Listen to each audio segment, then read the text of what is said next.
What's up guys, Ryan here from Mudgunner. Today we are going to be talking about the basics of suppressor maintenance, and before we get into it, I just want to say if you're looking for information about ultrasonic cleaners, because I know that's pretty popular, unfortunately I don't have any experience with them and I don't own one. So this is mainly going to be just kind of bare bones suppressor maintenance if you do not own an ultrasonic cleaner. So let's get into it. I got a bag full of suppressors here. I'm not going to be doing a deep cleaning on all of these, and honestly it's kind of hard to do a deep cleaning without an ultrasonic cleaner, but I'm going to show you what you can get accomplished without an ultrasonic cleaner. So got a bag full of suppressors here, and yeah, I've kind of been shooting them recently.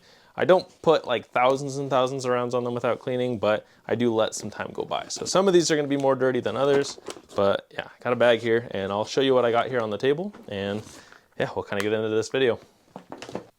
Okay guys, so I'm going to give you a quick rundown of what I have here. So obviously I got a bunch of suppressors, but some of the other things to touch on is your ammo.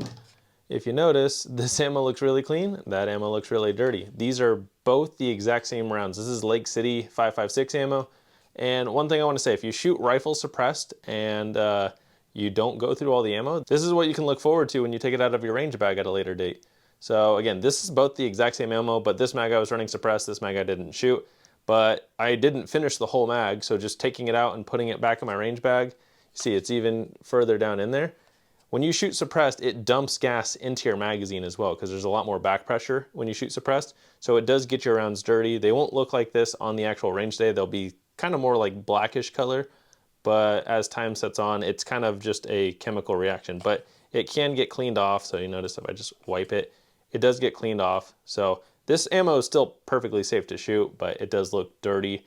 And I haven't had any issues shooting this suppressed later on, or just shooting it in general. It just looks pretty nasty. So something to note, if you shoot suppressed, that's what your ammo is going to look like if you don't maintain it. So maintaining your ammo and your mags is probably a little more required, or at least desired to do when you run suppressed, because again, it does add a lot of gas and basically just carbon buildup in your system.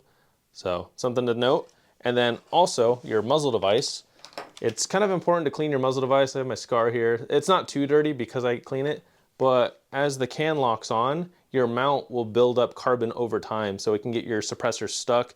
Same thing with the internals of your can, which you can't really see here, but you need to clean the inside of where the mount is. And this is a surefire suppressor. You cannot take it apart. So you're not cleaning the baffles, but you kind of need to clean the mounting area inside the can and on your muzzle device if you want to be able to keep taking it on and off. So those are some of the main points. And then if you end up acquiring a lot of cans over time, you're going to acquire parts and pistons for them. I think it's important to keep it organized, because otherwise you're going to forget what goes to what, like I have in the past. So I kind of mark just very cheaply. This is from my Silencer Co. Omega. This is from my Dead Air Ghost. I just try to keep track of what goes to what. AAC, I don't even own an AAC can, but looking up pictures online, this is an AAC piston. And I have no idea how I got this, but I'm pretty sure that's for an AAC. But my CGS cans, I just think it's good to keep track of what goes to what suppressor as you get more, even tool-wise. So like this is for a Q, so at least there's that, but you wouldn't necessarily know what this is unless you know where it came from. So these both came from Silencer Co. Dead Air at least marks theirs. This is CGS. So it's kind of important to know what goes to what, in my opinion. Surefire ships with these, which is nice, but these are able to be used on other cans too. So this just cleans the internals of a rifle can. It's really strong nylon bristles. But aside from that, basic cleaning tools are decent. And then, yeah, I think it's just good to keep all this relatively organized. This is actually from my Dead Air, but I have it in this Silencer Co. box. And these are just different thread protectors and O-rings. You know, I have a bunch of extra O-rings, but I've never replaced any in any of my suppressors. So I think if you somewhat maintain them, they'll last quite a long time. So yep, this is just a cheap bag that I have to maintain all my suppressor parts, and it works pretty well. So I just shot a bunch of pistols and rifle suppressed this weekend. You guys are going to be seeing those videos here soon, but one thing that I did when I was done with the range day is on all the suppressors, I loosened up the end caps and I loosened up where they thread on. So I just barely undid it at the range. That way when I come home to take it apart, it's not carbon locked on there. Because if it's fully tight on both ends and you try to take it off when it's been cooled down for a day, kind of like that ammo, that carbon residue can just harden and turn, not like cement, but it'll make it very hard to take apart. So This I loosened while I was still in the desert shooting. That way when I come home, it's easier to take apart. So I think if you have pistol cans, it's very nice to do that. On a rifle can, there's nothing to really do. But if you clean it the day you shoot it, it is going to be easier to clean than cleaning it at a later date. So this comes off, and this is kind of stuck in there. It's going to have a lot of debris come out with it. But if you look, it's not too bad, but it'll just build up over time. And I cleaned these suppressors fairly recently, like a month or two ago, but yeah, just maintaining all this stuff. It's kind of important. I really put it off a lot of times, and I'm sure I'm not the only one that puts this off because it's really not fun to clean them. And especially if you don't have an ultrasonic cleaner, you're not going to get these pistons looking brand new anytime soon. But if you can just clean the bulk of it off, I think it's important to maintain your suppressor long term.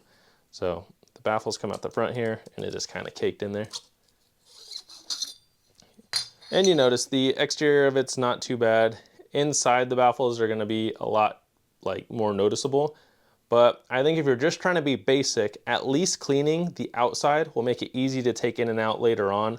If you're going to be more gentle, I would be more gentle inside the tube because most of these tubes are aluminum. Baffles are various materials, but you can use like a bronze brush or nylon brushes. Even just wiping it off, it's going to make it easier to take apart and clean later on. I'd say the biggest parts to clean is your piston and your spring because this gets very gritty, and this is what allows your gun to cycle. So if you don't maintain this, eventually your gun's not going to be cycling properly.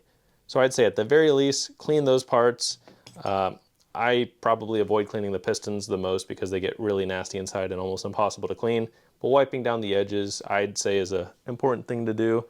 Another thing that I recommend, so I take either 308 or 556 brass, and I just crush the end, and this makes a very good carbon scraper because brass is normally a softer material than what they build a lot of this stuff out of. So using it to scrape, you're not going to damage this.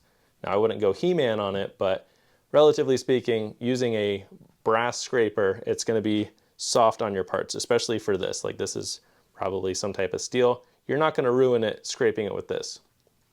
But I'm going to clean some of these. I'm not going to show you every part because it's going to take me a sec. But yeah, same thing with this 22 can. I loosened the back piece while we were out there. That way when I got home, it's going to be easy to take apart. And this just comes out the front. And this is a monocore baffle system, so that means it's all one piece. Where these are stacking baffles, they're not falling apart because they're all kind of sealed together right now. But these all separate individually, where this is just one piece. So this is, again, is a monocore baffle system. And just cleaning the inside of the sleeve, the outside, it'll make it continually go in and out of here pretty smoothly.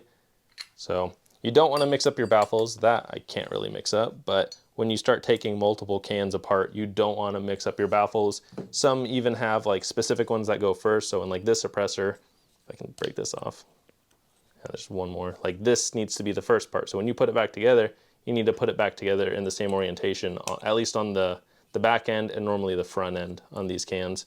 And I'll see if I can find one that's a little bit easier to show you that. And this is just talking about the basics of maintaining your suppressor. Again, if you neglect them like me, they will get a little caked on there, but they should still work for the most part. Like these are pretty hardy cans. You see that one's pretty nasty. When I take these baffles out the front, got one that's stuck in there. Yeah, there's one that's stuck in here.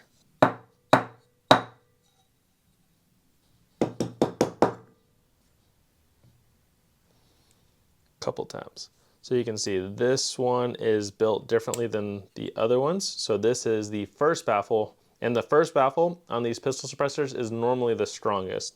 So I don't know all the materials between all of them, but yeah, normally that is how it works, and you can tell this is different than the rest of the baffle, so you want to make sure you put that in the same orientation as you put it back together.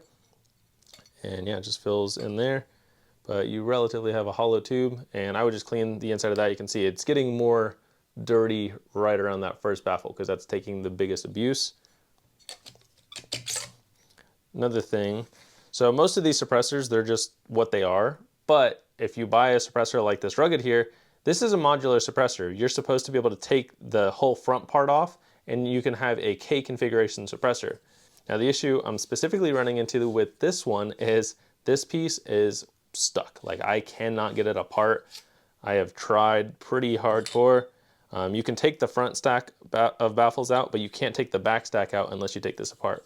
But it is on there. And I shot some rounds with it on Sunday, but even after shooting a bunch of rounds and this kind of getting warm, we could not get this off. So I am kind of at a loss for that as of right now, but that's just the potential downside of having a modular suppressor is the more seals that there are or things that unscrew, the more likely it is to get stuck. And I actually oiled this before because I was trying to like get oil in the seams like inside and out. And I shot this on Sunday and it just created a giant cloud of smoke. I'll show you right here.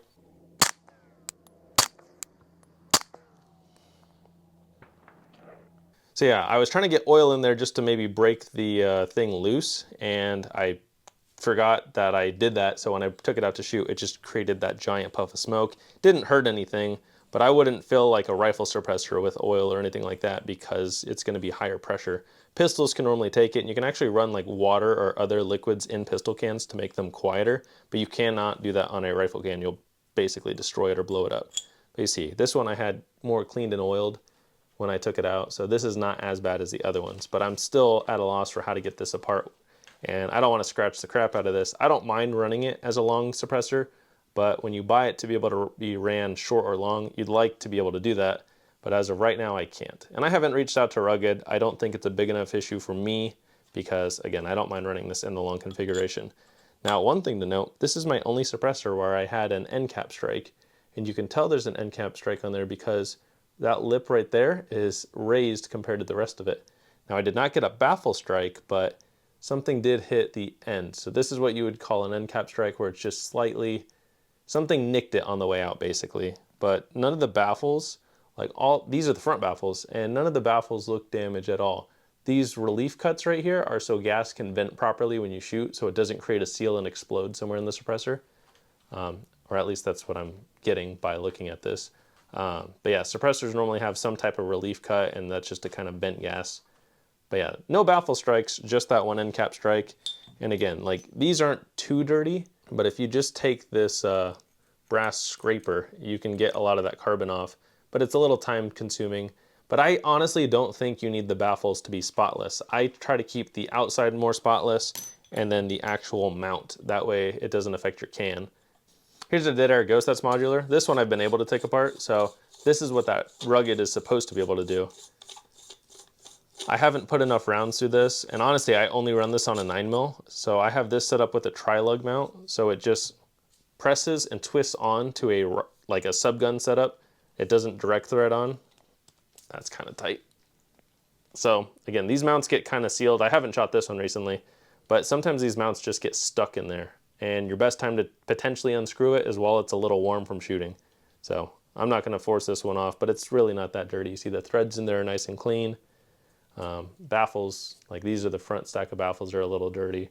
And again, that's just a relief cut. It's not anything to worry about. But modular cans are cool. I only have these two.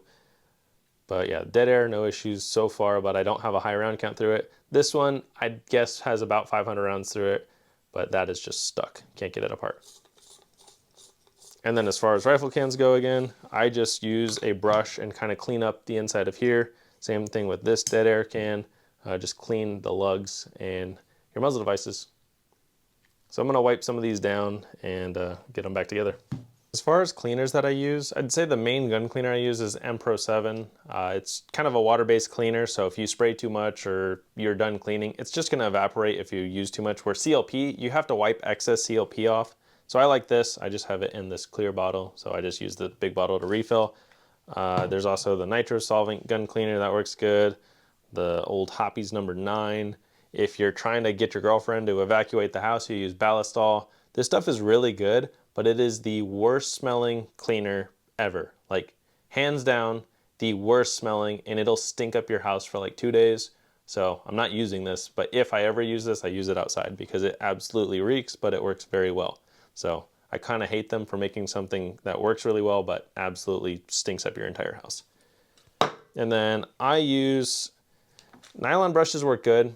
I do use bronze brushes, so It's not a steel brush, and I have never had any issues with this marring up the baffles or suppressor, but I would just not scrape the crap out of it. It's really just to kind of break it up a little bit, but nylon brushes are not going to hurt anything.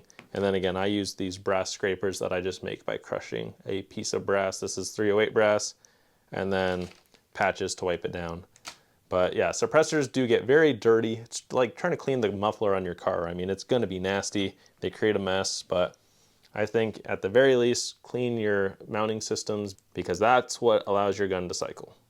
I'm not going to record all this, but you see I have the spring here. So springs are what allow your pistol to cycle. And then this is called a piston. This is what threads onto your gun. I'll also show you how well this works. Relatively quickly getting it off.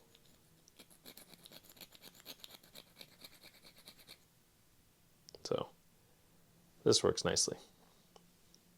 So I got the piston mostly cleaned up. Again, it doesn't have to be perfect. This is just basic suppressor maintenance. It's not going like super in depth, but that is definitely clean enough to get this thing running.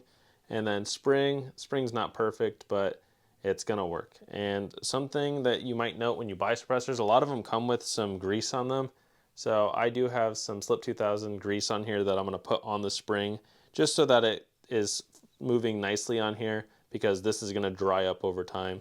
Same thing with internally right here. I'm gonna wipe this down, and that's where your O-ring is. So the O-ring should be relatively soft, but it creates a seal over your piston right here.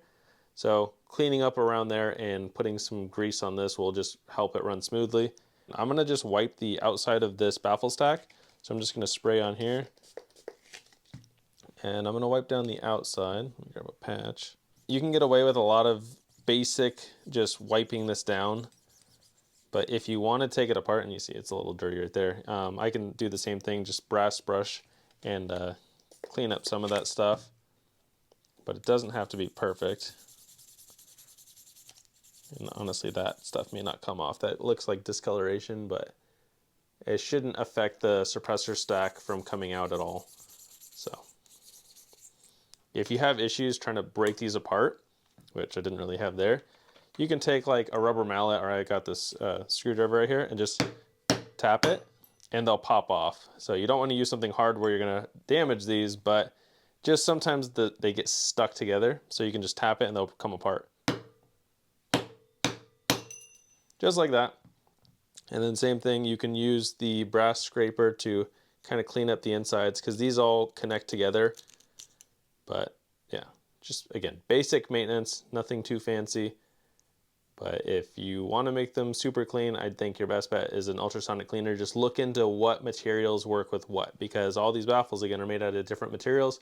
So I know certain cleaners can damage these, and scraping them with certain tools can also damage them, but I just use pretty soft tools, and it works for me.